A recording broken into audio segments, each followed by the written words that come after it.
This episode of Danger Talk is sponsored by DraftKings, America's top-rated daily fantasy app.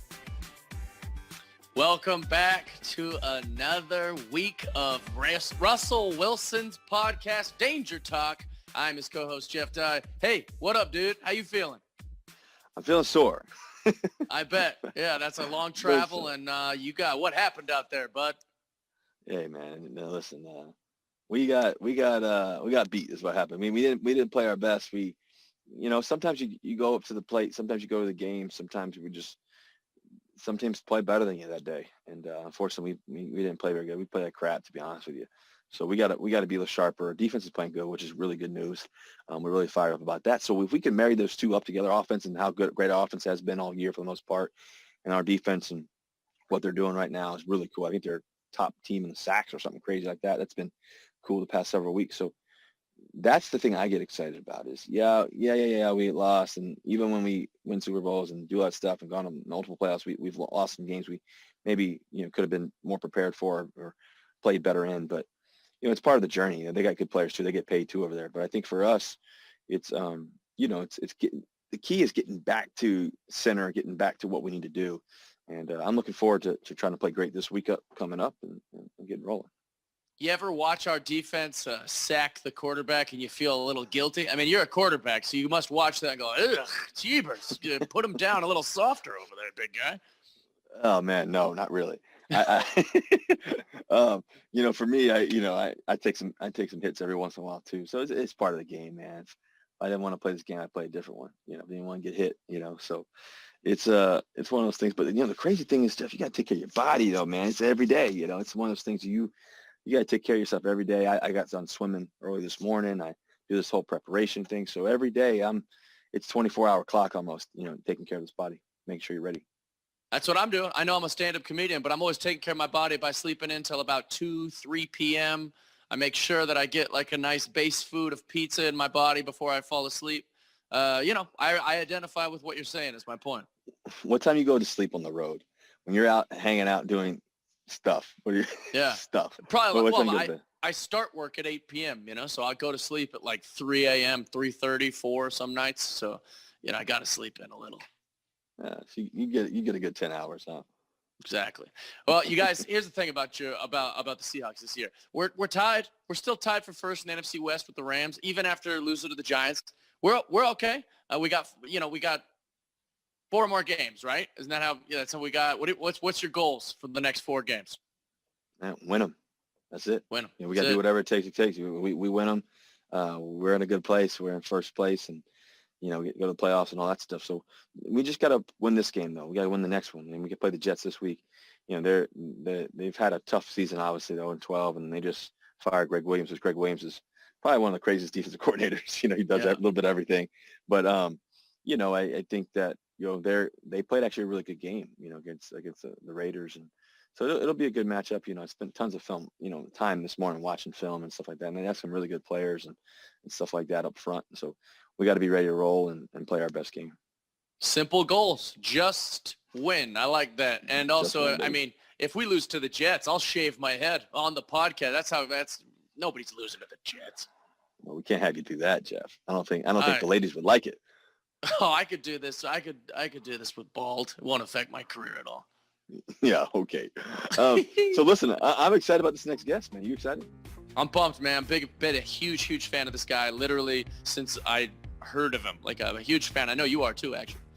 Yeah, he's one of my favorite people in the world. So I'm excited. So listen, our guest today is a 3-time NBA champion, a finals MVP, a 13-time All-Star, 16 years in the NBA, an Olympic gold medalist. On the court, he went by Flash. Please welcome my one and only, my friend, Dwyane Wade. D-Wade, what's up, man? Yes. You there? I'm super excited to do this, man. Since you started this, I've been wanting to come on and have a convo with you, man. So I'm excited. Thank you. I'm fired up because we got Jeff Dye here. He's been a big fan of you, and never seen this hair color on you before, though. How new is this? How you like it? I love it. It's DK Metcalf-esque. Yeah, this is my when I'm off TV, when I'm not on TNT, when I'm not doing anything business-wise. This is my alter ego. I go with the alter ego look. So I'm in my alter ego vibe. I'm off right now, so this is what you get. Jeff Dye, I think it's kind of like his his alter ego, his hair, his style, his thing. It's kind of like my Mr. Unlimited, that kind of feeling. Yes, sir.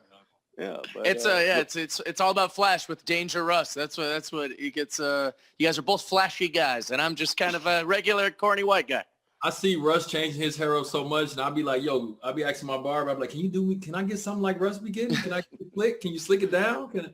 Russ got a hairstyle every different day if he wanted to. That's got to be Sierra inspired, though. That's got to be Sierra going, slick it back this time, or grow it out, or shave it off. Well, C likes it when I grow my hair out super long. So, I think last time Dwyane and I were kicking and hanging out, I had my hair super long. I think we were in the south of France or something like that, Dwyane. Yeah, something like that. Yeah, no big deal. Meanwhile, Jeff Dye was hanging out in L.A. probably doing something they should be doing. Hey, that's all off the record, baby. That's all off the record. You always bring up my personal stuff. Yeah, sometimes. But listen, Dwyane, you've been one of my favorite athletes of all time. But talk to us about 2020. Obviously, it's been a crazy year. What you've been up to and everything else. I know you got a new crib, you got a new house, you got family going on, you got so many amazing things going on, you got business, everything else. But what you been up to in 2020?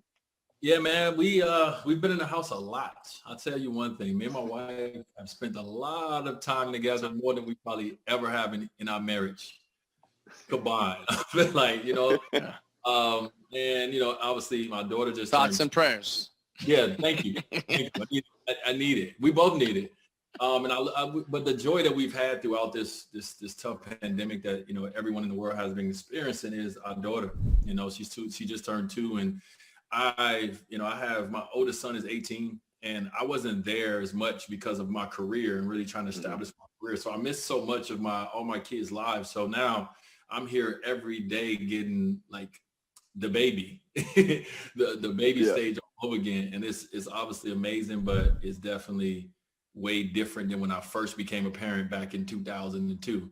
So total different kids nowadays. So we've been having fun inside our house. And at the same time, we've been trying to work very hard. My wife, Russ, and we're doing some things together with UNC is we just try to continue to keep growing the brands, continue to keep pushing, trying to push for generational wealth one day, man. And it starts with us. So, we just got our heads down. And we just working. We're trying to build everything that we've always wanted to from the standpoint of together, we're apart. And so it's been fun. Well, speaking of working, is she putting you to work, but by taking out all the trash and having to clean up everything nowadays? Because where are you at right now? First of all, where are you right now? Said no. I'm not there yet. Russ. I'm not. No, you're there. What you mean, like in LA? What you mean? Where we at? No, I mean like this background you got. It looks like you. He's been on TV so much that he had his own dressing room put in his house. Everybody, welcome to my dressing room. No, this actually is my wife's makeup room. She got all her products. You can't even see them. She got all her stuff in here. I just get to come down here, and this is the basement pretty much. So I get to come down here and get away from everybody. So that's why I love coming down here to do any real work, because everybody's upstairs and it's loud up there. Kids running, the school going on. There's just a lot of things going on upstairs. So you got no man cave. You just got the woman's cave of a makeup studio, everything else. She's all set up, but you got to hang it down there, huh? I retired now, man. It's different now. I don't even know. I don't know who wearing the pants in this relationship now. Every husband needs a good hiding spot, and I think he found a good one. I get my bathroom. It's like, yo, that's your side over there. This is the first time that we got like separate sides in our home. So that's my spot. I go in my bathroom for an hour. Yeah. Well, one of the cool things you talked about was just building generational wealth, and I've gotten to know your family and Gab and everybody, and just me and C love you guys so much. But just all the things that you guys do, and I think one of the cool things you mentioned is just the thought process of everything going on with COVID and everything else. But how do you still sustain? How do you still build? How do you still create and all that? I love that kind of thought process. Can you talk about that a little bit? Just the growth of everything. Yeah, man. I think when the pandemic came and the whole world stopped, you had to sit down and go through your priority list. Okay, so what's our priority list? So for us, it was like, all right, we got to make sure that first and before we focus on us, we got to focus on what we can do to help the world. Like we have a responsibility. right? And so we take our responsibility very seriously. So we immediately jumped into our foundation, the Wade's World Family, the Wade Family Foundation. We really jumped into it and seeing how we can continue to make a difference, how we continue to make an impact in the various different things that we're passionate about. And then from there, it's like, okay, now we want to focus on, we got time to sit, let's focus on the things that we haven't been able to focus on. One, that's each other. Two, that's little things like, let me read more. You know what I mean? Like it's three is let's focus on our business and everything that we say we've wanted to build and things we haven't had time for. Well, now we have time, so it's no excuse. So now we put our teams to work. Hey, these are the things that we want to accomplish. So let's see if we can accomplish these things, right? So we home all day. We got a chance to really, get on Zooms and really get a chance to like talk about our passions and the things that we want to, we want to see changed, or we want to see added to the world, whatever the case may be. So it's just about, as you know, Russ, man, it's just about doing the things that you're passionate about, things that you can, that's authentic to you. You don't want it to never feel like work. You want it to feel like an extension of. And so those are the things that we've been focusing on. Well, no, I love that about you, man, because you guys both are the coolest power couple out there, just because you guys do so many amazing things, together. And I love that about you guys. And you guys really inspire, honestly, me and Sierra and our marriage and our relationship, because we like really doing things together. And it seems like you and Gabby, you guys like doing things together. So it's just been cool watching y'all's journey, but also y'all's process of growing, a generational wealth. And you have so many amazing things in businesses, but also from production and so much more. So it's been cool just seeing you guys along the way. And Jeff Dye, what was your, before you before we move on here with one-on-one with me and D Wade, I mean, what kind of questions you got for my man D Wade right here? Well, I'll tell you, it just seems like it's appropriate to pressure D Wade back into the NBA and be back out there doing his thing. I think it's really unfair the way you just want to retire and work on your family. I think that's selfish. And I think that we need to see you back out there winning more rings. That's just me, just speaking for the people. Listen, I don't disagree. I mean, I think we need Flash back out there one of these days, Listen, Flash has been gone. 10 more years. 10 more years. You know what I'm loving though? I'm loving this space now that I get to talk about the game. Because now I talk, and I think I talk way better than I really were. Like I talk like the older guys used to talk. Like, you know what I mean? Like when I talk to my kids, I'm like, you know what I used to do? I talk way better than I probably really. But I'm enjoying now being that guy that can sit back and like, have the relationship with players and like I don't feel anything like, I don't feel any jealousy in my heart about anything. You know what I mean? I just feel like I just want to be there. If a player reach out to me, I want to be there to give them whatever tutelage I can, whatever knowledge I can from everything that I learned. I'm able to root for all players and other teams. It's just, I feel so different now. I'm able to enjoy the game as a fan for the first time in a long time. And I gave 16 years and my body is feeling it. Definitely. I gave 16 years. My body's letting me know, hey, we gave 16 years. So I'm just enjoying now being able to look at my accomplishments and say, you did a great job with the time you had in there. But now looking and seeing how I can continue to grow in being a mentor or continue to grow in the basketball space differently now than from a basketball playing on the court standpoint. So it's actually funner on this side if you feel that you've accomplished everything that you need to accomplish in the sport that you played. And I feel like I did. Well, I think – so I'll take that as a no, he's not coming back. Hell no. He said, hell no. Speaking about coming back and speaking about, growing up in Chicago, because you were born in Chicago, but you spent most of your career in Miami. But I mean, Chicago, that's a big time, not just basketball location, but that's a big time football place. I mean, so who you rocking with in the NFL? Don't say it. Don't say it. Don't say it. Listen, I'm a Bears fan to the heart. Oh. With that being said, Russ, I've had, as a Bears fan, I've had a lot of hard years. Let me say that. It's been a lot of hard years to be a Bears fan, but I bleed it through and through. I'm a Chicago guy through and through. Now I have my favorite players. I have my friends, and I support them. And Russ, I'm always watching your games. I'm always watching what you're doing. I'm texting you and stuff. I'm like, brother. Yeah, I get a text. I get a text in the middle of the game. I get a text in the middle of the game. I go to my phone. Next thing I know, I got a 7 o'clock game, 8 o'clock game. I get a text from D Wade about 9 o'clock. And it's after the game, I'm looking back at my text messages and like, hey, that's a good throw. Hey, think about this, think about that. Tyler Lockett's open. He's just sending you texts like, Tyler Lockett's open. He gonna find Tyler Lockett when he's open. So you don't even got to worry about that. Like, he gonna hit him when he ain't open, and he's still gonna make the catch. So, I'm enjoying it now. And the only thing that's bad about, being locked in the house is I'm not able to go out and to be there. Last year I was able to fly up to Seattle and watch a game for the first time in person. Now I'm not able to go into the arenas no more, man. And that's the one thing cool about retirement is that you get to go and you get to sit courtside and watch, the Lakers and the Clippers, or you get to see Miami and the Lakers in the finals and all these things. Not being able to experience that is like, dang, that was one of the reasons I was excited to retire. So, that has sucked a little bit. Well, that's a fascinating thing to think about. And Jeff, I'm going to take this one-on-one with my guy. He's going to come back in and join us soon. But this is a good spot to leave. Like, he said he liked the Bears. Yeah, really? Unreal. Unreal. I don't know who Jeff's talking to over there. It's probably his dog. But anyways, listen, the thing is, Dwyane, we do this segment, Cooking with Russ, and we talk about this legacy, this one-on-one thing, and just, greatness and what it looks like. And obviously you played 16 years. And I think all of our Danger Talk fans and all your fans and everything else, they want to know, going from, obviously you mentioned playing 16 years. And for me, I'm fascinated about this because for me, I want to play 20 years in the NFL and, and play this game for a long time. What did it look like? What did D Wade's every day look like? I remember going to Chicago, I think it was in a bye week, and I ended up working with one of your former PTs or whatever, and just because I had a quick couple days and I wanted to get some body work in that day or whatever, and you set me up. But I have my whole performance here. But take me through what every day looked like for you when you were playing in the heat of your career. No pun intended with the heat. As obviously it changes as you get older in the game.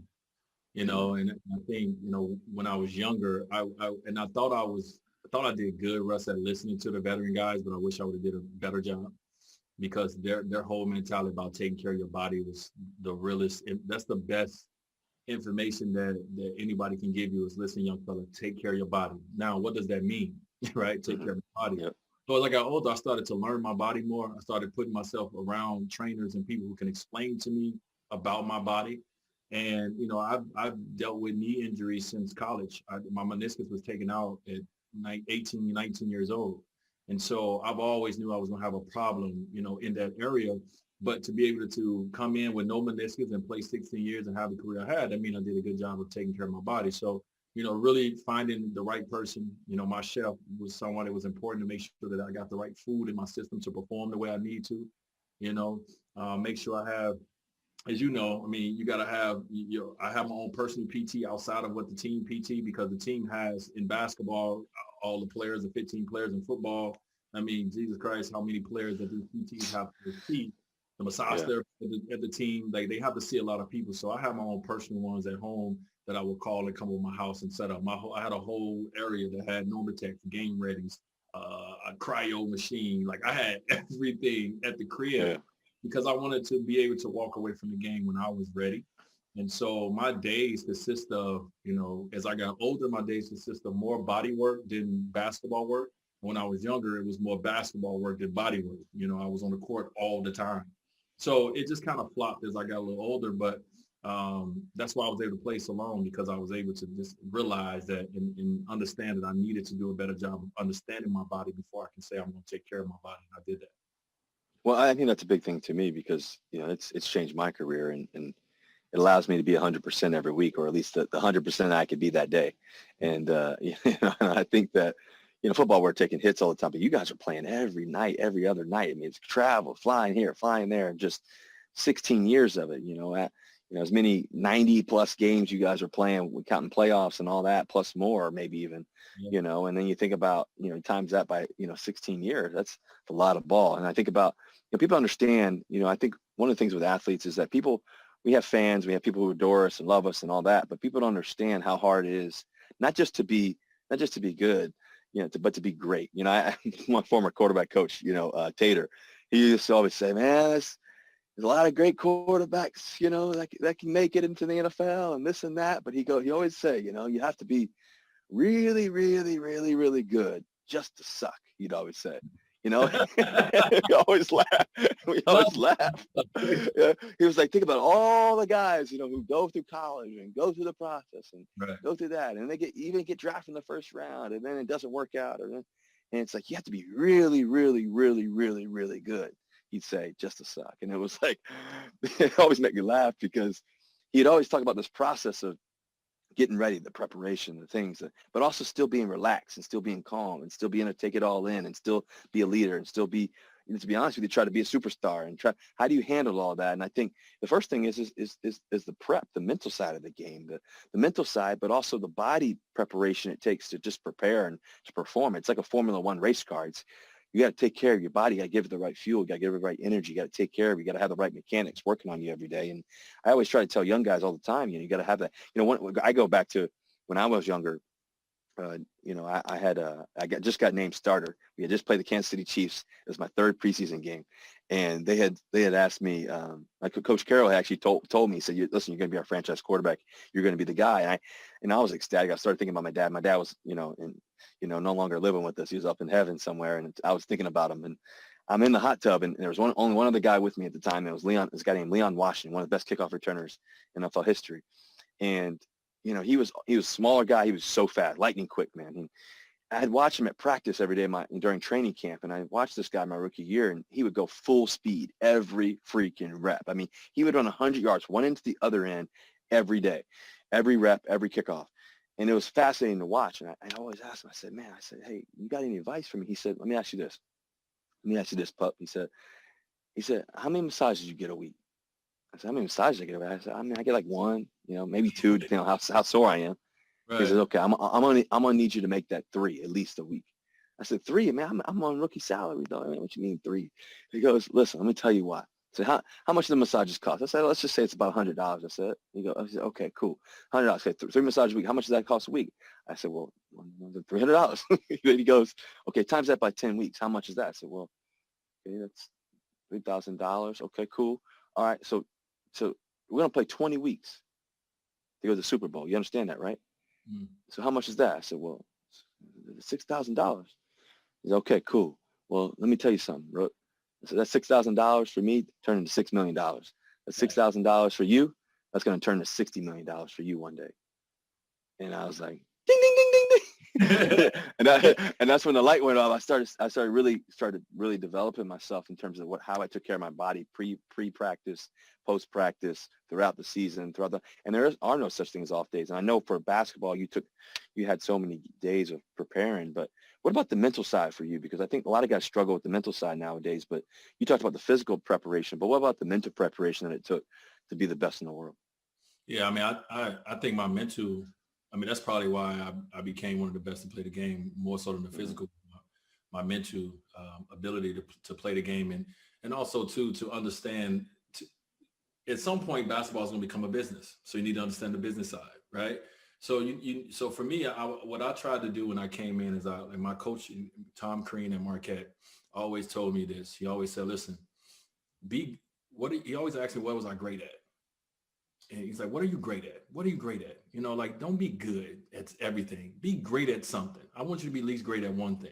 So mentally, I knew my strengths. I knew my strength was my ability to get past defenders because I had a quick first step and I was explosive. Like, I knew that. So I knew my strength was my ability to be able to draw defenders to me because I'm going to get in that paint, right? Mm-hmm. So when I came in my rookie year, the only thing I was focusing on was what I was great at. And then as it went on now, and I started getting more attention, I started getting this, and now mentally things can play a trick on you, right? You know what I mean? It's like you start getting money, you start getting fame, I'm playing with Shaq, I'm playing with LeBron eventually, I'm playing with all these guys. And mentally for me, I had to always take myself back to the person who first started playing the game. You know what I mean? From the standpoint of the work that I was willing to put in, never letting my endorsements or never letting even my family at times, never letting them get in the way of the process of the work that I needed to put in.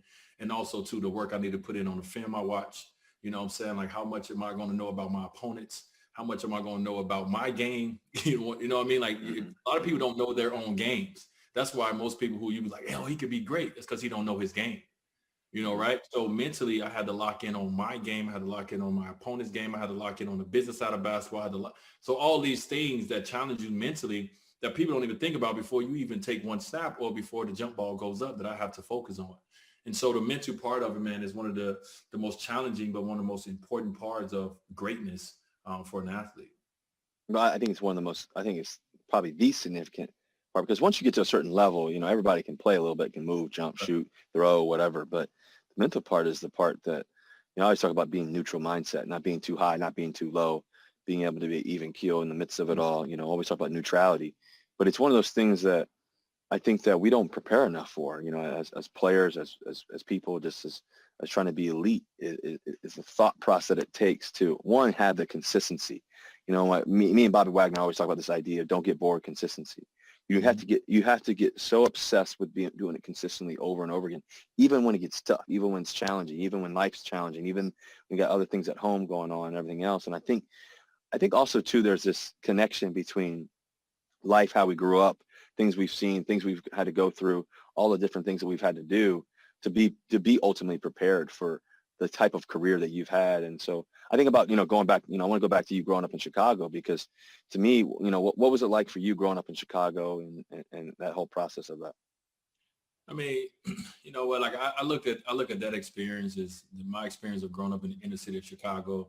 I got a similar story to most athletes, right? We grew up in a single parent home. You grew up in, I grew up in the hood, right? I grew up poor. I grew up very poor.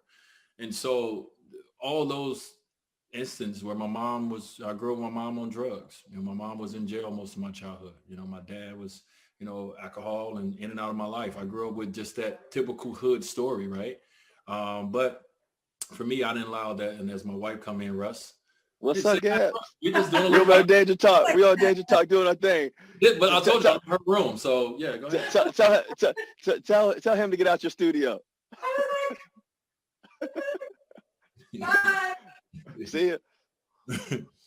But growing up in the city, man, like I said, that molded me, and it made me realize what was important, in life. And even though this sport, it would take us, man, this sport gonna take us to the highest. We've been there, this sport take us to the south of France, man, where we sitting there with our beautiful wives, and we're sitting there and enjoying the life that the work that we put in. But growing up in the community I grew up in, it's made me appreciate every moment of this journey, even the ones that I've had to have surgeries, because I think Kobe said it when he his jersey retirement. The journey is what's special. The journey is what you remember. You know what I mean? And so I think me growing up in the inner city of Chicago, it's made me appreciate the journey, because I've seen and I know the other side. And I know, I know how blessed I've been to be able to put in a position where I can go to college, where I can still continue to play the sport that I want to play throughout my life, and then to do it at the elite level and to be one of the best to do it. I couldn't take that for granted. And a lot of it always just kept in my mind where I come from. That little kid that was, grew up sleeping in the same bed as his sister, praying every night just for God to come in and just, change our lives in some way, allow me to be the one to kind of put up my family on the right path and to change our lives. And I never forgot that kid. I never forgot those prayers. So, that's just, I just use my Chicago, man, background just to kind of push me through whenever I felt like I was getting too high. And whenever I felt like I was getting too low, as you say, Russ, as you just said recently, stay the course. You know what I mean? Like in this sport that we play, you have to stay the course. Don't never get too high. Don't never get too low. Sport is all ebb and flow. And it all depends how you're going to stay the course that's going to allow you to be successful. And that's all I try to focus on. Well, I think it's a beautiful thing. I think it's something that's so true, because it's something that me and CR have always said to each other: just stay the course, and success. And if you want to be at the highest, you want to be at the top mountaintop, you have to be willing to fall a little bit. You have to be willing to try to climb the top of the mountain and get to the top, but you may slip a few times. Mm-hmm. And I think that's the reality about life. And I think about, everything that your mom even had to go through, and, as you mentioned, and, just her being in prison at the time and all that stuff, how did that affect you, and how did it continue? Just when I say affect you, how did that your mom's transformation and life, how did that inspire you? Because I think that, like, your story is so inspirational as I listen to you even now and getting to know you and everything else. And, I'm just watching you, be Flash back in the day. It's like, I think that I've always known your story to be such an inspiring story, even for me, but so many other kids. And I think I envision, like, when I go into the stadium and I walk into a new stadium and I walk into we went to, a Miami Dolphins stadium, or go to a new stadium, go in this one, go in that one, go into our new stadium here, Seahawks, or go wherever we go. Like, to me, it was always an opportunity for somebody to see somebody overcoming something. Like, I wanted kids to be like, man, like, if he can do it, if that guy can do it right there, being that size or being this or being that, with obstacles in his way, or, yeah, he won a Super Bowl. He also it didn't work for him. He also lost one. Okay. Like, but he can still overcome it all. Like, man, I want to have that. Man, his dad was on his deathbed. Like, man, they didn't grow up much. Like, man, I want to be like that, because that's me. And I think about your story, and I think about so many kids across the country, guys and girls, and I think about just your story, about what you've had to overcome. And sometimes people don't. I was fortunate to have both my parents there, but they had to work. They had to, my dad was, had to work all the time, my mom and all that. But we didn't grow up with much. But I think, listening to your story, and there's so many kids that don't have a mom or dad there or whatever, and they want to be Flash. They want to be the next, number 3, and I think about that, and just, how's your mom's transformation inspired you, but also how do you think that you've used that to inspire others? Um, well, first of all, my mother is, and I wrote my mom a letter when I was younger, and my mom was in prison. And I remember in my letter, I was telling my mother that she was my role model. And my mom at the time, broken down, dope fiend, in jail. And she like, what is this kid talking about? I'm his role model. And I just let her know, like, how strong she was, what I mean? To be able to take life, when you grow up in the inner city, man, they don't give you no playbook. They don't give you no head start. You don't get no money in your account. You don't get nothing. You got to figure it out. And it's not always easy. And to be able to take life head on the way she did, and then to be able to say, my mom, one of these times my mom went to prison, the last time, she turned herself back into prison. And then I felt that to be so courageous, man, and so, like, amazing that she had the strength to say, you know what, I want to turn myself back into prison because I want to live the life that I've always dreamed of living, or I want to be the mother or the grandparent that I've always wanted to be to my grandkids. And I can't do that if I'm on the run. And so to have a strong woman like that, man, in my life, and know that that's my mother, I know where I come from, then I know what I'm built of. And so for me, man, just going through this journey, I always, and still now, you guys know, man, me and my wife, we speak out on issues all the time. My daughter obviously recently just came out as trans.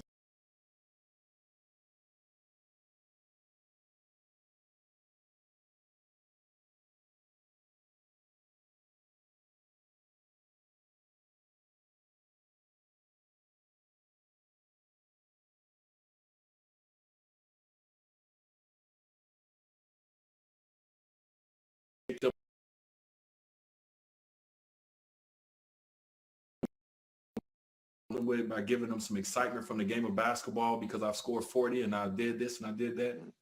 I feel like God gave me this responsibility and this platform for a reason. So I'm going to use it to the best of my ability. And so that's what I've done throughout this entire time. And that's what, I think for me, why I can walk away from the game and feel complete, because it wasn't just about the points that I put up. It wasn't even just about the championships. It was about the impact that you were able to make and how many people you were able to inspire along the way, man. And, so that's what I love about what we get to do.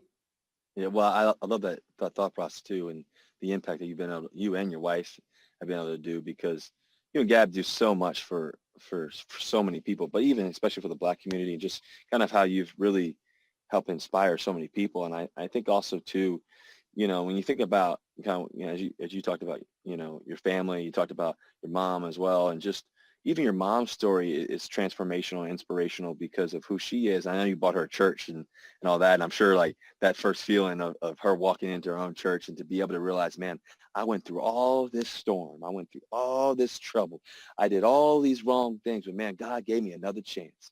And he gave me another chance to do it. He gave me another chance to glorify him. He gave me another chance to inspire people. And I think that faith and that belief and that love and that forgiveness and that ability to overcome and that ability to inspire other people is one of my favorite things about you, other than, obviously you win in so many championships. And so, you've been special, man, just along the way. And so that's what I really loved about your process. And you're a winner by nature. You're a winner by how your mom helped you overcome, how you overcame, how you wrote that letter to your mom, how you've helped your family, and not worrying, as you mentioned, about the headlines or this or that. You're worrying about winning people's hearts and in fact affecting people to be better people. And that's what I really love about you. And so you're a winner by nature. And as we talk about winning, obviously you go to, you winning your first NBA championship. Take me back there. Take me back to your first NBA championship. I mean, I go back to my first Super Bowl and just holding the trophy up there. That's a feeling. That's like a feeling like never before. I was in New York City, ready, man. The full moon was out. We held the trophy up, like Lombardi trophy. But take me back to the first NBA championship. You guys started down. You guys were like 0-2, right? Like, and so like just the overcoming part of it and how you guys got there and that nature of winning. How'd you guys get back to that? You know what, man? So the year before we won a championship was Shaq's first year in Miami. Shaq got traded from the Lakers. And we, immediately I knew that when Shaq came, I was like, all right, we got to compete for a championship. That means that 16 points a game and those 4 assists and all that I averaged the year before, that's not going to get it done. So I had to take up my mental had to go to another level. Obviously, my ability, my talent, and whatever I was afraid of that was holding me back from getting there had to go to another level. And that first year that we were together, my second year, we thought we were the Heatles. You couldn't tell us nothing. And then once we lost in Game 7 of the Eastern Conference Finals to Detroit, it was a big bag of humble pie, right? And that's, for me, that whole next year, the whole next summer, rather, getting prepared for the season was all about getting back to that Game 7 again, getting back to that moment and see what we were really made of and what I was made of. Because you walk away and you say, if we get back to that game again, I will do X, Y, and Z different. We're not going to lose and all these things. So you want to hold yourself to that. And once we got back to that same situation, I performed at that level that I knew I could. And then once we got to the finals, man, it was just about making adjustments. They hit us to the first 2 games, but it's okay. They played at home. We had to figure out a way to beat them. We had never beaten Dallas since I've been in the NBA up to that point. So we had to figure out a way to beat Dallas. And I got to a point where they was guarding Shaq a certain way. Shaq was getting a little older at this time, but they still was bringing double teams at Shaq at some point. And then at times they was letting him go one-on-one, but he wasn't in rhythm and we wasn't getting him the ball. It was a lot going on. And I just said, you know what? It's time. If I'm going to do this, if I'm going to get this trophy that I've always seen, I seen Michael Jordan and the Bulls in them locker rooms with the cigars, with the champagne. And I was like, I want that feeling. If I'm going to get that feeling, I got to get it now. And I got to go out and give everything I can. And that's what I did, man. I put on for my city. I put in that Chicago mindset and I put my head down. I closed my ears to the noise, and I just performed at the level that I always knew I could. And to be able to do that and watch my teammates come along and the Gary Paytons of the world and the Antoine Walkers and the Alonzo Mourneys, and for them to get their first championship and know that I was a big part of that, man, it was a great feeling. As you said, you remember everything about that day and that night. I remember everything about that day, the day before, that night, the next day, because it was a special moment, man. And it made me feel like, okay, I can accomplish anything that I want. It's not going to always happen when you want. It's not always going to be perfect. But if you believe, if you put the work in, obviously if it's ordained from the man above, then it's going to be yours. You just got to be ready for it when it's presented. And I was ready for it when it was presented. Well, you weren't just ready. You blew it out the water, man. You ended up scoring, I think, 42, 36, 43. I remember watching it, 36 points the last game. You were on fire. The boys couldn't stop you. But, Flash is on fire making all these buckets. Yeah. But one of the cool things is there's just switching your mindset, and the switch that I got to do this. I got to find a way. It's time to turn on. It's time to put on. It's time to go. It's time to show up. It's time to everything I've dreamed of. Boom, a cigar, everything, right? And I think that's what greatness looks like. There's a shifting in the atmosphere. There's a transformation into a player and the mindset in the moment, and that's when people are in the zone. Everybody talks about being in the zone. And, it's one of those fascinating things. And I think how you did it, listening to you, it sounds like you ignored the noise. I think even for me right now, there's a moment in time where, okay, it hasn't been going the best the past couple of weeks, maybe even last week, but you know what? I know who I am. I know what I'm destined to do. I know who I'm destined to be. I know where I'm going. And I think there's that switch. And I feel like I'm just at the beginning of that switch. I feel like I'm like right in it right now. And sometimes there's a little bit of fire, right? There's a little bit of turmoil. There's a little bit of a trial, a little bit to really catapult you into where you're going. And I think that's where I think that I am right now. So that's why I was curious for you when you guys were 0-2, winning your first championship and everything else. And then you went hot. You went 42, 36, 43, I think 36 again. I mean, you just went off. That's like, man, that's where, I want to make. So to you, it was ignoring the noise. Was there anything else that you did, like actual tactical things that you did? Was it putting your phone down? Was it this? Was it that? Was it just, was it talking to somebody? Did you have a mental coach? Is there something the one little thing that you did to ignore the noise and get you zoned in? You know what? Actually the noise has never really bothered me that much. We all, me neither. Yeah. You know what I mean? Like we see it all. Like, yeah, it's going to be some things that's going to motivate you a little bit here and there. But like the noise really, positive or negative, has not really made me a better player, right? I was driven by my life and drove me enough. But the one thing that I did know, Russ, and this is, I think once you unlock things and once you experience it and you see it, then it's happened for you. So, so I knew that I had a switch and a level that I can go to that only a few in the NBA could go to. You know what I mean? I knew that it's some guys in the NBA, like we probably right here, but then I could turn that switch up in the last 5 minutes of the game and I can go somewhere that you can't go. And so I had that confidence in knowing that everybody out here is good, but can't nobody go where I can go because I've proven it to myself time and time again, just like you. You've proven to yourself time and time again. That's why you're confident right now. Yes, yes, you want to always be on. You want to always hit every target. You want to win every game. That's not the nature of life. But you've proven to yourself time and time again that you can do it. And everybody around you believe in you because they watch you do it. So I think people, they didn't know I could win a championship, but they knew what I was capable of. So everybody around me had the confidence just to say, here, lead us. And I had Hall of Famers around me, and I was 24 years old, and they just gave me the reins and said, lead me. That's all the confidence I need. You know what I'm saying? Yeah. So outside of making sure that I stayed to the principles of, let me make sure that I always watch film. It's a series. We're in a 7-game series. All right. I need to see what he did the first 2 games because I know if it worked for him, if this has worked for him in these first 2 games, he's coming back to it in game 3. So I need to be able to take this away. All right. I need to be able to see in this series, Jerry Stackhouse went left 76% of the time. Now I know first 2 games. Like, so all these things when it comes to tactical, you need to know these things. Like for all the young athletes out there, you can't just show up and play and think you're going to be great.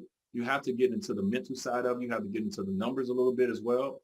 So you know your opponent inside and out. So when it comes down to that last moment in the game where you got to stop a play, you know what plays they go to because they always go to these plays. They got 4 plays they go to. You already know. So you come out of timeout with 1 second left, like, okay, they need a bucket. This is what they normally go to. And now I can take that away. So yes, tapped into the mental side of it for sure. And that's why you put the mental with the physical and they both line up together at the same time, then you get Finals MVP. You know what I mean? 4 games straight. Well, I think that's part of staying the course too that we talked about earlier. It's this idea of being in the zone, being there, and everything else. So, you also talked about playing with Hall of Famers and some of the guys you've gotten to play with. And I go back to that 2008 Olympic gold medal redeem team. Man, that team was amazing. Obviously there was a bronze medal, I think, in 2004.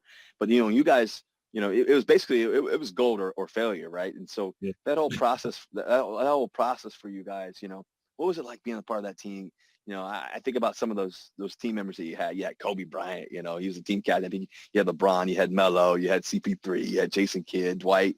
I think you had Chris Bosh too, as well. So you're playing with some of the best guys that ever played this game. But take me back to some of those moments and just what made that team so special. You know what, like you said, and as you mentioned, in 2004, we won bronze. And so at that moment for us, everybody wanted to play in the NBA, right? Everybody's goal is to make it to the NBA. We're the top.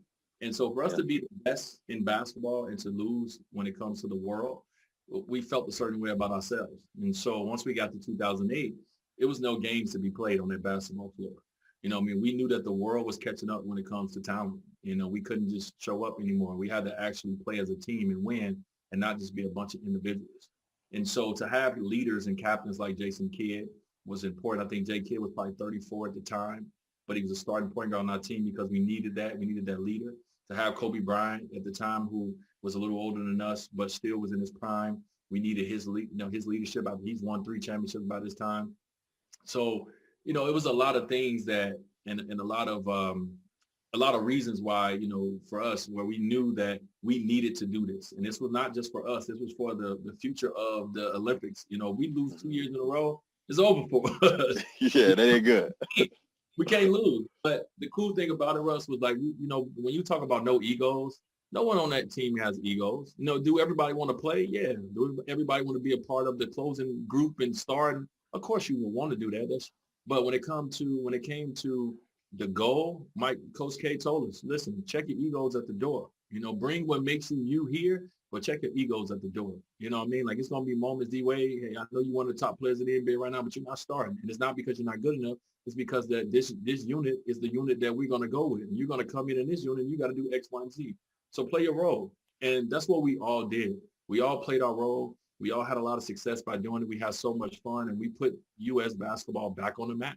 And so I'm proud when I look at the guys in the Olympics and get a chance to play now, because I know what we went through to get that respect back for the USA. Well, I think wearing that, that's the one thing in football. I don't get to wear that USA across my chest, like you guys. But that feeling, man, playing Olympics has got to be something special. But also playing with so many great players, and being around, some of the greatest players to ever play the game. But, think about a guy like Kobe. Obviously, we miss him, and, his family is super close to ours and just everything else. But I think, when you think about Kobe in 2008 in his middle of his career, right when the heat of everything he's doing and making all these buckets and plays and all that, what'd you learn from him?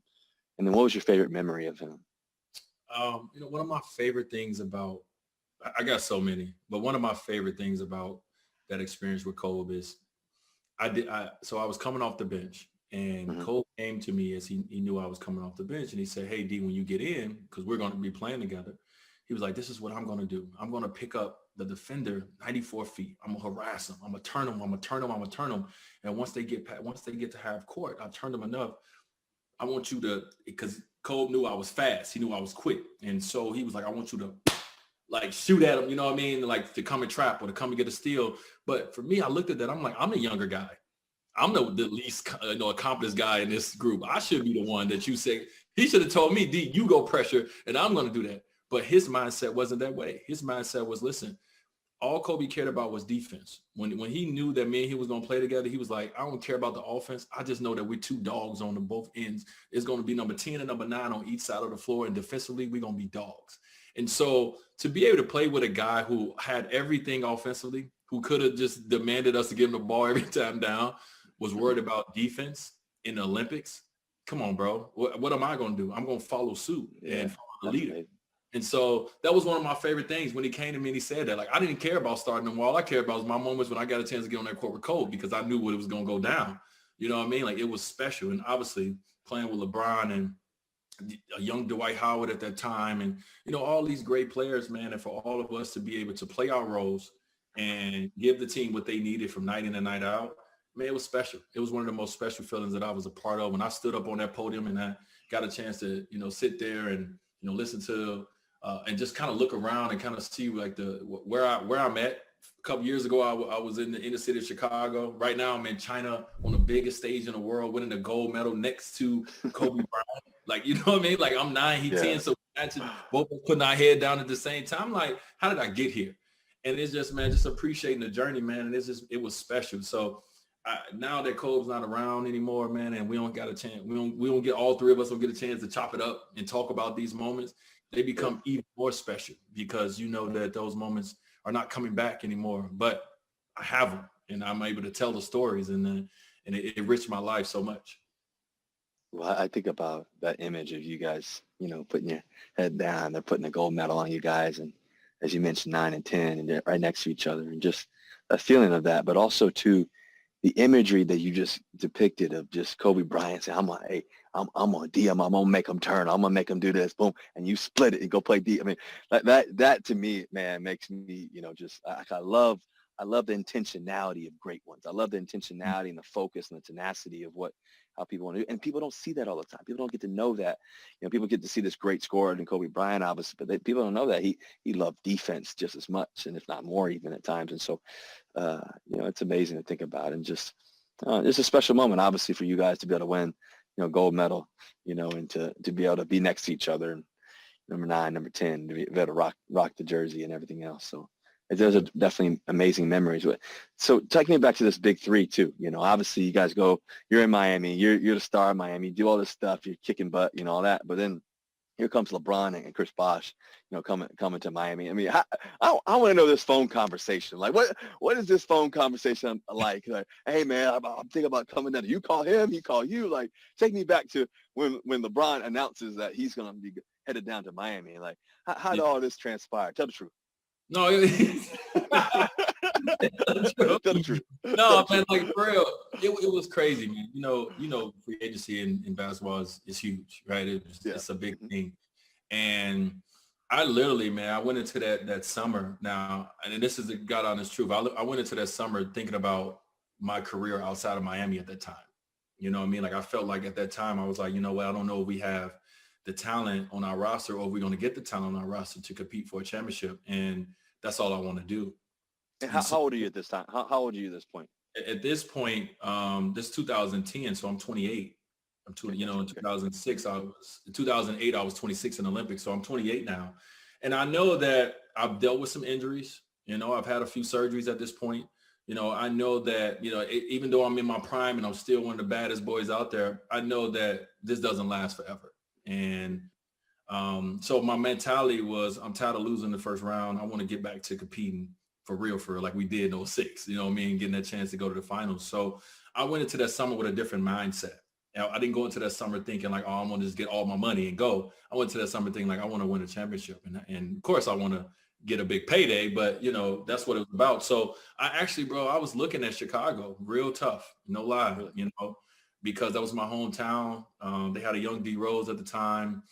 They had Luau, they had Joe King, they had all these good Taj Gibson. They had like these good players that I felt like, man, I know what I can bring to them. And also I know they got money to go get somebody else. So this may be a good situation. And so that my mentality was either Chicago or Miami, because I knew Miami.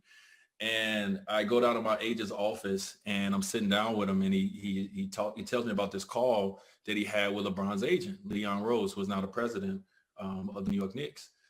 Just about the contracts and about, just about what the Miami Heat has said that they can do and what other teams are saying they can do. And at that time, it was every team was saying that they can clear enough money to bring in 2 star players. That was the whole thing. We can bring in 2 max star players so we can clear enough money. And then the Heat came along and said, we can clear enough money to bring 3 star players in. And that right there changed the game, because that was the moment where we was like, well, hold on. 3 players. So when me and Brian gets on the phone, me and Brian are friends. We always talk anyway. We get on the phone, and Brian's, what you thinking? What you thinking? And we both talk about what we thinking. And one thing we've seen is that, we had some similar teams that we were interested in. We both was interested in Chicago. We both was interested in the Knicks. We both was interested in the Brooklyn Nets, eventually what their name became. Some common interest in that. And then the Miami Heat thing came out of nowhere, and that sparked our interest. And so the conversation started from the organizations letting us know, hey, we can bring in multiple guys. And that's when we started to decide, oh man, I think we can play together. You know what I mean? Like, we don't know where it's going to be. I think we can play together. And once the Heat said they can bring in 3 guys, now we like, man, like we can play together and we can bring somebody else. Yeah. And so it just kind of like, it wasn't something that was planned. It was something that just kind of like worked itself out. And then once we just got together, man, it was like, hey, we got an opportunity not only to play together, but we got an opportunity to kind of change put the power in the player's hand. We knew that. We knew that if we made that move in 2010, that we was going to change the power in a sense, and it was going to go to the players, because we were players making this decision to take less money to all play together in our primes. Well, I was a little bit older in my prime than those guys, but Brian was just reaching years. And so we knew it was going to change the game. And so to be able to be young guys, young black guys in that room and be able to make that decision together was powerful. And it was important for now what's going on in the league. Players get to decide. their future and their fate, where they want to go. And I love that. Well, it's amazing because you guys were obviously, I think you three were all top 5 picks, in the 2003 draft, I think it was. You guys end up winning 2 championships in 4 years. And I think back to those years and, can you take me back to that process of, going through those years, putting everything together, all the weight probably also being on y'all's shoulders because everybody's expecting y'all to win now. There's no way you guys don't win. And, it's like that's a pressure in itself. But the reality is people, I think people want to play with great players. I think a lot of times people think it's just about the money and all that. And the money definitely is important. But I think also, too, the winning is what drives us. The winning is what really gets us to wake up every morning and go for it and to work hard. And so, obviously, you guys coming together as one. I mean, that was an amazing team, first of all. But just thinking about those years and you go back to 2011, and obviously you guys, play in the finals. I think you guys lose to the Mavericks, right? And then you go 2012, you guys play in the finals. You beat Oklahoma City. Then 2013, you go back again. You guys are just hitting all these finals, and you beat San Antonio, which is an amazing matchup. And Ray Allen hits that shot in Game 6 to keep the series alive, which I think he goes back to the corner and hits the big shot, and which is crazy because I remember sitting there watching it and just like, Ray's open, boom, and he pulls back and he hits it. Just that moment, and then obviously the 2014 finals where it doesn't work out. But take me back to the process of and not working out. You guys losing the first one and just the shock of it, because I've experienced that obviously too. But then obviously continue to work again. How'd you guys transition from the shock of losing to the success of winning and then winning again and then going another time, and then obviously Ray in 2013 hitting that shot? Like, what was that moment like? What were those feelings like? Yeah, man. I mean, we thought we was the bad boy. We thought we were there before we were there. What I mean? Like you take at the time, I think he was 25. You take a 25-year-old LeBron, 28-year-old Dwyane Wade, and the 25-year-old Chris Bosh. You say they're going to win a championship. There's no way that they're not going to win. Yeah. Kind of that mentality, like, listen, we about to run through this thing. We about to go. And even though we respected the talent that was in the league, we knew what we had, and we was like, this is special. And then we were able to keep Udonis Haslem, who took a pay cut to stay. We were able to bring in Mike Miller, who was a amazing, versatile player for us, and so forth and so on. So we felt very good about our chances. And once we got smacked in the face and Dallas put it on us, it was, once again, we got humbled very quickly. And I'm gonna go off topic real quick and I'm gonna come back. Let me tell you one of the most humbling moments of that. So Dallas beats us in the final.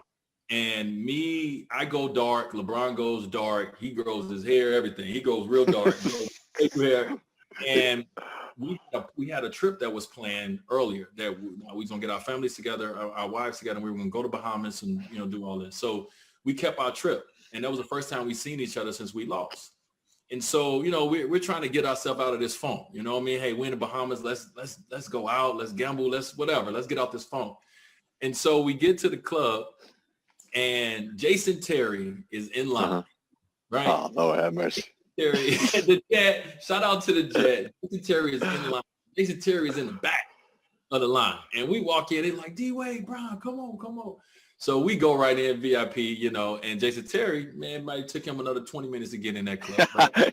25. 25 minutes to get in. And Jason Terry came in and he walked right up to me and Brian, walked right up to us as soon as he came in the club, walked right up to us and put his hand out.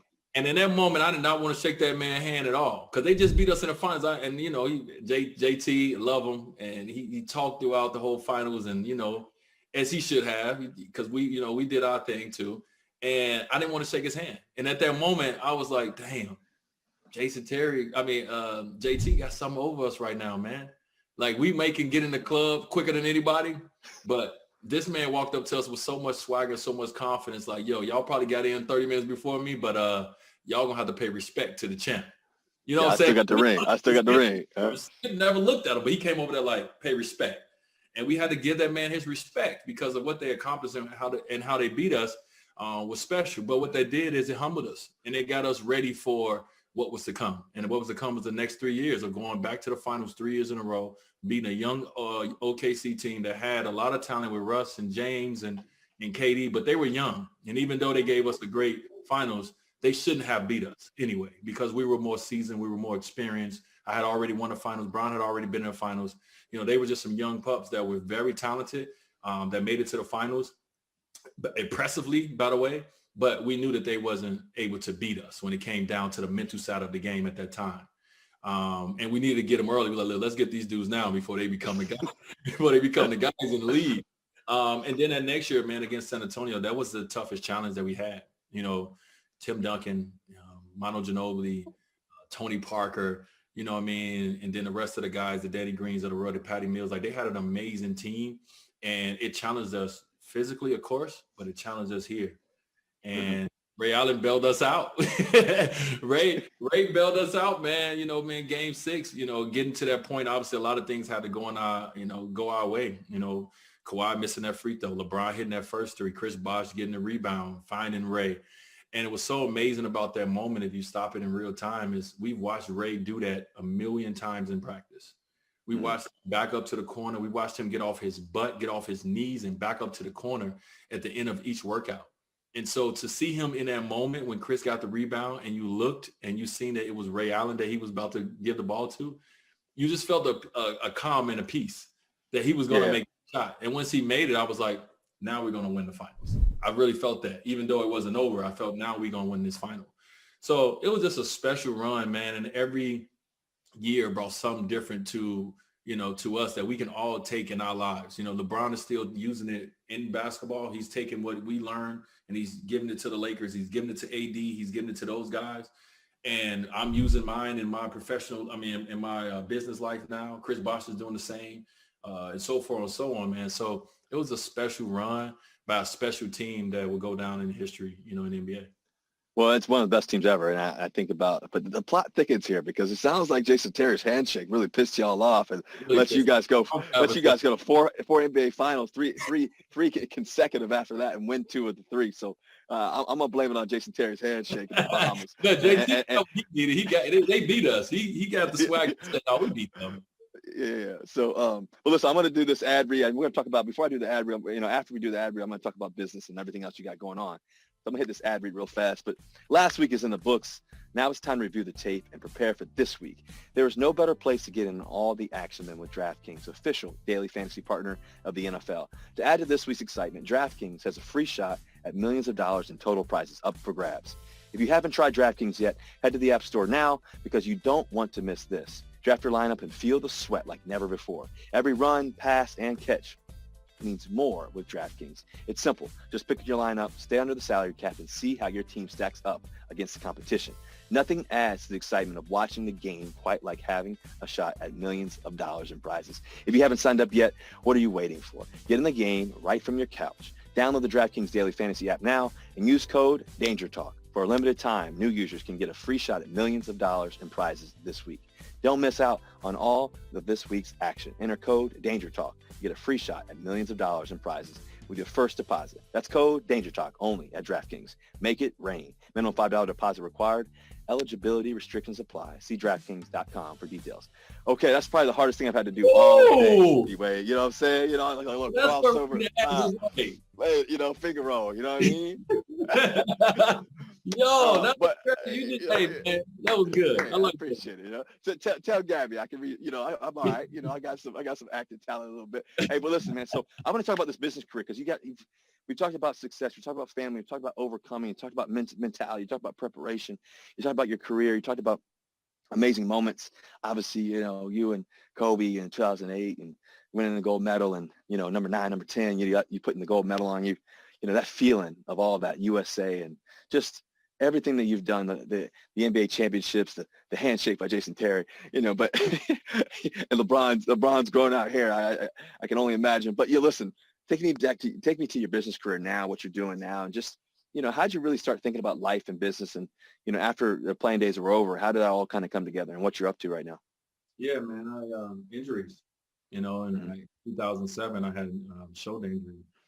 And I had knee surgery as well. So I had shoulder surgery on my left side and my knee on my left side. Yeah. And, I ain't gonna lie to you, Russ, I was scared. I didn't know if I would ever return back to form. You know what I mean? Like this shoulder surgery was a hard surgery to come back from and trying to rehab my knee at the same time. And so at that moment, I had to look at my life and say, if it ended right now, would my family and I be in a situation where we're financially stable, right? Mhm. Like, have I done enough, with the game and outside of the game? So at that moment, I started thinking differently about the future. I really started thinking about the future at that time. And I started wanting to like put myself out there a little bit and do things that I was a little afraid of doing, and all those things set me up for once I was done. And it's when I say that, I say like going on and host Kelly live, you know what I mean? Like I've Yeah. always been afraid to like host live. And I was like, I got to do it because I need to see if I'm good enough at it. I need to walk through the doors that's open for me. And Mhm. so in the midst of like trying to do things that I was afraid of, and also, building a shoe company and having endorsement deals with, the various companies here and there, and trying to get the right investments and put the right team around you, all of that while still playing a game of basketball, but understanding the importance of it, because you know that the game will not last forever. And so use your platform to be able to, once again, do the things that you feel that inspire you, that can inspire others, that's authentic to you, because it doesn't feel like work if it's authentic. Um, and all these things, man. So for me, I went down a path kind of similar to a lot of people early on, when it was the Gatorade deals, it was the shoe deals, it was the kind of the Jordan method. And then I started jumping into fashion, and I started going into the fashion space, and a lot of guys in the NBA jumped into that space. And so I always just now in business, man, I always just try to do things that I know people have done before, where I can look and I can take notes and I can say, okay, our athletes have been in TV production before. What have they done? How can I learn from it? How can I look and see what we can do together? I want to go on TNT. All right. I know Shaq and Charles, them guys, they've had success. What can I take from them? So for me, it's a lot of opportunities that open up when you're a 3-time champion, or when Yeah. people don't eat your guts. Right. So, but it's about the right opportunities and putting yourself, with good people that are going to take care of you and make you look better, and help you learn everything along the way. And that's all I've tried to do in business. And whether it's been successful or not, I've always tried to align myself with people that I feel are genuine, and that can help me learn. And I'll never want to get into a business venture where I don't learn anything and I just walk away with it, money or not. I always want to walk away with education and knowledge, because I want to be able to tell the next person how they can be successful with something. And so that's kind of how I've approached it, man. And it's worked for me so far. It's a lot more work that I need to do. But it's been cool. Well, I think one of the coolest things you're doing too is, I know you're the chief culture officer for CAA too as well. Which you talk about that and your role, helping CAA with their culture and everything else. Yeah, man. Just being a player, been in a room where you are, a guy that I've been blessed to be one of the top endorsed athletes, over my time. So I've been in a lot of rooms and I've seen a lot of things. And so, through experience, I wanted to, when I got done playing, I wanted to be able to be that sounding board for the next generation that's coming up. I wanted to be able to help a company that I love in CA, really reach levels that they haven't reached yet, that I think they can. And a lot of it is, is honestly, like you and I, it's the minority space, where a Mhm. big company, these big institutions don't really have a big presence in the minority space. And so, with my relationship with them, I wanted to be able to further that. And I built a company with them called CAM, where we're a branding and consulting company for minorities, and so I wanted to be able to put my imprint on a company that was important in my journey, that I feel that I can help the next generation become even better. And so that's what my role is to, I'm always in touch with the guys if they need me of anything. I'm always trying to give agents and CA a different way of looking at our players and everything, and how to support our players and how to stand up and stand by us, and so forth and so on, man. So great opportunity that I had as soon as I got done playing the game, to still stay close enough to the guys, but still be further enough back to where, I can still work on other things I wanted to do as well. But I think what's amazing is you recognize your responsibility, as one of the greatest players to ever play this game. And also knowing that of all the things you've overcome, all the things you've gone through, all the things that you're doing right now, and how there's a responsibility to also give back and to creatively think about a new way to do it. I think that's the cool thing about you.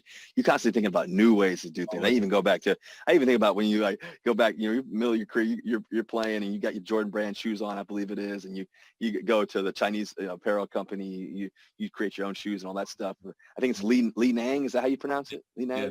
Li Nang, so like you do a lifetime deal with them, so creatively, you've always thought about ways to do it differently than everybody has ever done it.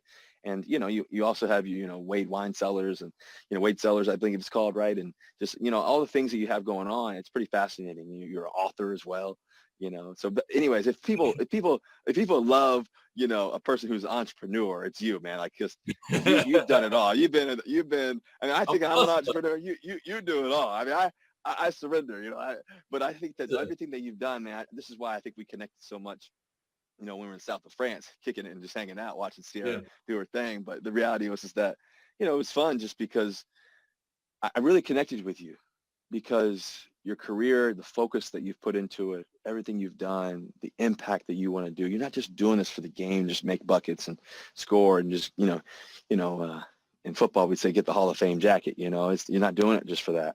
You're doing it for so much more. You're a Hall of Fame person in terms of how you've impacted people and inspired, and you're still doing it even when the games, not every day. You're impacting people, and I think that's just probably my favorite thing about you. Is just how you continue to inspire. So, I think that's been really cool to watch, really cool to see, and along the way. And so I've loved that about you. And I think about just how many seasons you've played, how many times you've done some amazing things. I mean, 16 years in the NBA. I mean, I think all the things so this has been a pretty cool conversation, man. I'm grateful for you. And before you leave, before I let you go, I'm gonna bring Jeff Dye back because he's got this fun game. We do this little 2-minute drill here, and I know you're clutch. You're Mr. Clutch yourself, and so we're able to come through. Yeah, you've been known to have a few buckets, you know what I mean? So let's see. Jeff Dye, you back yet, man? I think Jeff's coming back, but man, I appreciate you, man. First of all, this has been really, really cool conversation, and I've learned so much. And talk all day because I want to be able to ask you all these same questions, man. Because from one former great athlete to a now present great athlete, man, it's dope to be able to have these kind of conversations. You know what I mean? And so I appreciate it for sure. Yeah, man. Of course. So Jeff Dye, you back here, man? I think he's somewhere around there. But we're gonna do this 2-minute drill. Say again. Before we start this 2-minute drill, fellas, I just want to ask Dwyane Wade if he could do me a favor, make a call and get those Sonics back. Get the Seattle Supersonics back. Come on, man. It's not that easy. It's not that easy. I talked to him already. Please. I talked to Commissioner Silva already. It's not that easy because then they got to add another team. It has to be equal. It can't be 31 teams. It got to be 32. So now it's a whole nother franchise. It's just it's a lot to go in it. So hopefully one day. Or they could just take another team from another city where nobody goes to the games and just put them in Seattle. We can't do that. I don't want to do what Oklahoma did to me. We don't want that. All right. We don't want that. D-Wade, here's how the 2-minute drill works, man. Russ is the king of the 2-minute drill on the field and I'll say off the field for sure. No disrespect. Sierra, the slowest 2-minute drill answer we've ever had. But here's how it works. I'm going to give you rapid-fire questions in 2 minutes, and you'll be first. So I'll ask you, and then Russ will be the same question, sometimes a little bit modified for his sport or whatever. And we just go fast. First thing that comes to your mind, don't be afraid. I'm not going to trick you. Don't hold me to these answers because I ain't going to have time to think about them. All right. I've already been lectured by the network. Don't ask about, past relationships and things like that. That's the stuff I want to ask, All right. So you got it? You ready for it, D? I guess. Russ, you ready? I'm ready, man. Let's do it. All right. So 2 minutes on the clock. Dwyane, going to you first. Your go-to team on NBA Jam. The Chicago Bulls. Michael Jordan. Yeah, they had no Jordan on NBA Jam, just so you know. All right, funniest teammate. Oh, that's true. your funniest teammate. Eddie House. Ooh, man. Funniest teammate? I would probably say all time, probably Michael Bennett. Okay. Yeah, he is funny. Dwyane, can you still dunk? Russ, can you dunk? I don't know if I can still dunk. I haven't tried. Okay. I don't know. Russ? Can I dunk? Right now, probably not. Could I dunk? Probably not, ever. All right. What is the fastest you've ever driven a car? Speed limit.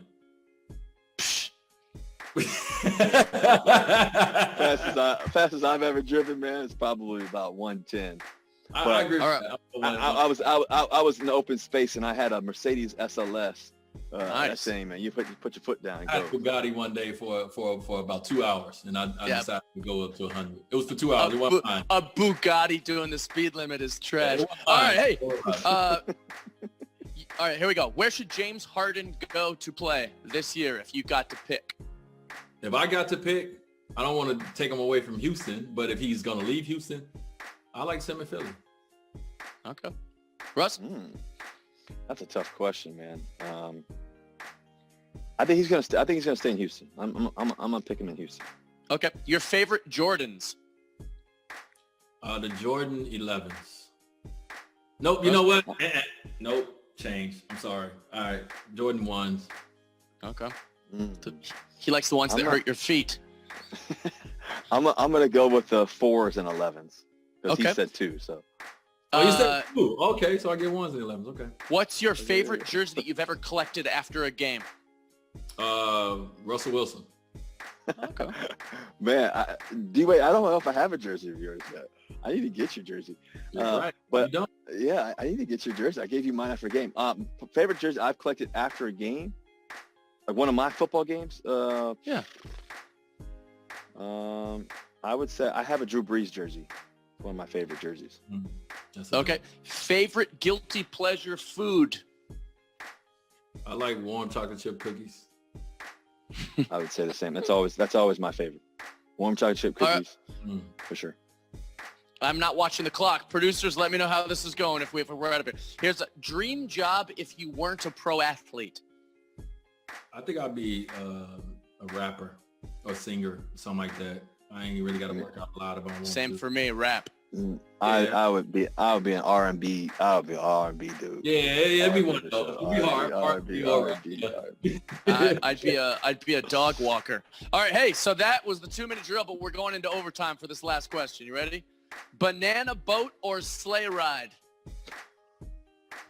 Banana boat. Banana boat for sure. Water at the bottom of the banana boat. Banana boat for sure. I just like the way you said banana boat. Makes me laugh. Hey, good job on that 2-minute drill. A+, Dwyane Wade. Good job. Thank you. Well, listen, man, it's been fun having you on here. Before we always leave, we always talk about, just everyday heroes.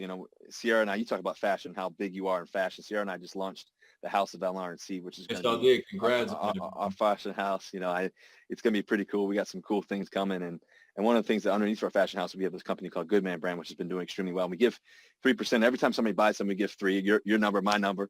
I got inspired by you, so I'm rocking 3 too. So, but, listen, the reality is that we always give back. And so when we think about Good Man Brand and the name of it all, it's really about the give back of it. And so we always talk about this everyday hero concept. And, do you have somebody that you've recognized or somebody like that? It could be guy or girl that's your everyday hero, somebody that's just really impacted people, because we want to, send them something. We want to give them a little some gift. Yeah, man. So I have this young lady that I got connected to from Chicago, and her Instagram name is Inglewood Barbie. That's her Instagram name. Inglewood Barbie. Yeah, Inglewood Barbie. She's from Chicago. And I follow her on social media, and, I do a lot of things with her with my foundation. And I love what she stands for. She's out there in the city. She's out there helping the less fortunate, the homeless. And she's doing whatever she can. Some nights she'll sleep with them. She slept with them for a week outside in the coldest time in Chicago to try to do man. Sorry. Yeah, she brings, she makes sure that, every week, like they have, like, she makes sure there's food brought to them and, coats and sleeping bags and just everything, man. She's really, and she has houses for them. Like, I think she has like 5 or 6 houses that she's put together for them. So she's someone that's in Chicago, in the city where I'm from, on the ground. I see her daily on her social media, on the ground, doing the real work. And someone like me, I want to support the people who are actually doing the work and not the people who are talking about the work, the ones I physically see doing it. And so she will have my support as long as God has put money in my pocket, to support, our hometown. So that's who I go with. Well, for sure. We're going to have to sing Inglewood Barbie. Inglewood Barbie, if you listen to this, Flash, a.k.a. Dwyane Wade, he's shouting you out. So we're going to have to sing you something from the House of LR&C and Good Man Brand and Human Nation, all the things we got going on. We're going to send you a little care package, and we're just grateful for people doing amazing work and doing amazing things. So, man, Flash, D-Wade, the one and only Dwyane Wade, man, this has been an honor to have you on here. Obviously our friendship is to continue to develop, but just you really have meant a lot to me. You're one of the reasons why I work 3. I've seen you rock it for so many years, but also just your success, who you are, how you've gone about your business, how you continue to overcome, how you help people, how you are such a family guy, how you also inspire so many people, how you're business savvy.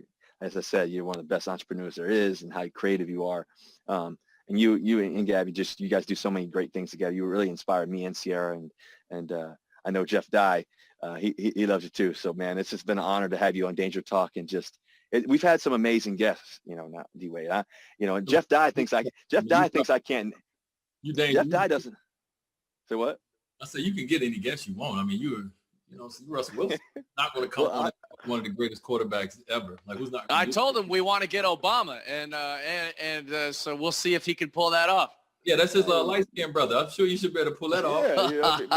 Obama, Barack, you hear this? It's me and you soon, Barack. Me and you soon. D-Wade and Jeff Dye calling you out. But listen, we've had some amazing guests. We started off with Shaq and all the amazing things he's talked about, his relationship with Kobe, his success, his obstacles, the things he's overcome. We talked about the John David Washington, the great actor.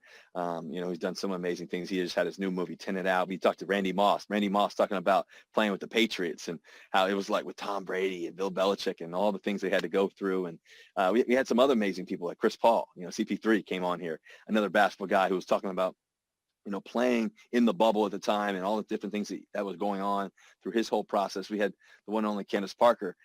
She talked about being a woman and being such a great leader and just family and the whole aspect of being one of the greatest basketball players there is. And then Jeff Dye is one of his favorites, Ken Griffey Jr. I mean, the kid, he came on, talked about, the sweet swing that he had and just all the amazing things he's done.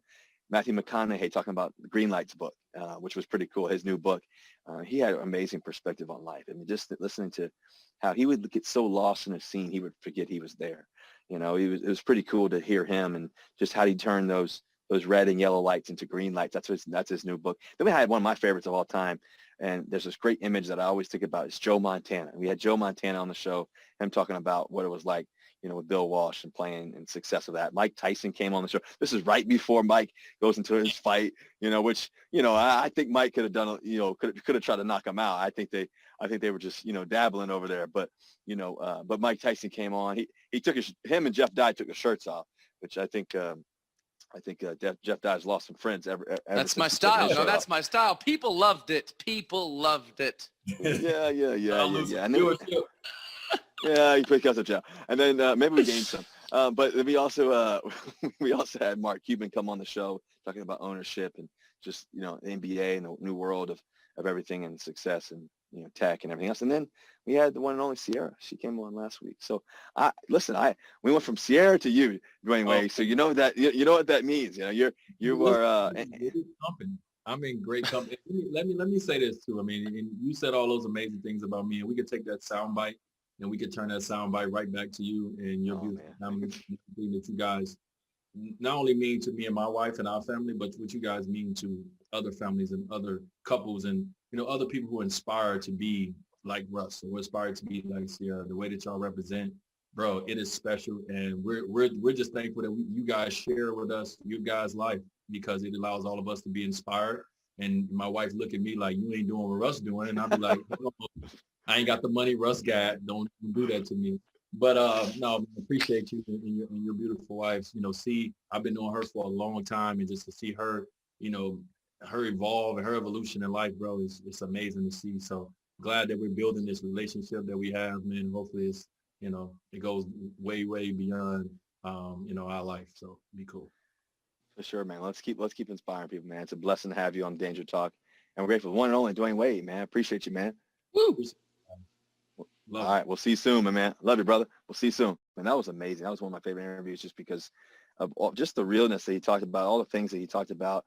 It was funny how Gabrielle just walked in her own cameo makeup studio at home. She made a cameo. That was cool. But just I think that the perspective that he talked about and just everything that he's, has helped him prepare, and how he's, prepared for life, and, the things that he, thinking about his mom, being in prison, and, and just how he got inspiration and transformation from that. And, him talking about, one of my favorite moments is him talking about, him and Kobe, number 9, number 10, just sitting there, the gold medal wrapped around their neck, and just that feeling, that picture, that moment, and how much that meant to him, and just how he talked about how Kobe played, such great defense in that moment, and just how those guys, really linked up. And, it's always, to his family, and how important his family and business and life, and the impact that he's made.